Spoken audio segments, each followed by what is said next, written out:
70,000 ఉద్యోగాల్లో కూడా ఏ ఒక్క ఉద్యోగం తక్కువ ఎవడన్నా తలకాయ నరుకుంటాం. మరి వాస్తవం 70,000 ఉద్యోగాలు ఇచ్చిండా?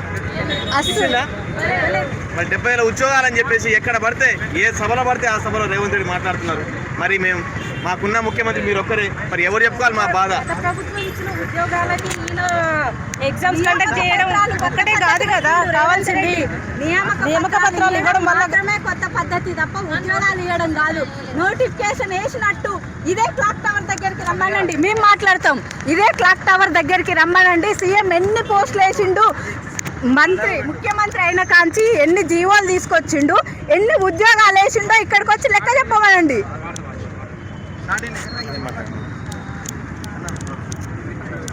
కాంగ్రెస్ ప్రభుత్వం వచ్చిన కాంచలి అసలు ఒక్క నోటిఫికేషన్ కూడా ఇవ్వలేదు.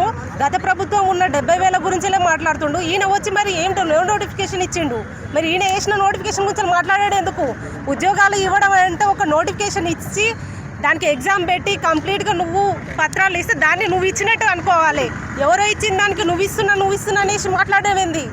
అంటే ఆ 70,000 ఉద్యోగాలే ఉన్నాయా ఇప్పటి వరకు? కేసీఆర్ ప్రభుత్వం ఉన్నప్పుడే 2 లక్షల ఉద్యోగాలు ఉన్నాయని చెప్పారు. మరి నువ్వు వచ్చిన తర్వాత 2 సంవత్సరాలు అయినాయి. 2 సంవత్సరాల నుంచి ఎన్ని ఉద్యోగాలు ఖాళీలో ఉన్నాయి?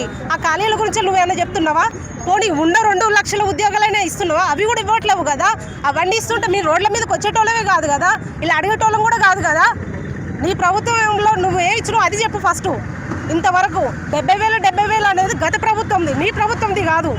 నువ్వు మాట్లాడాల్సింది నీ ప్రభుత్వం గురించి మాట్లాడాలి. నీ ప్రభుత్వంలో ఎన్ని ఇచ్చినావు అనేది మాట్లాడాలి.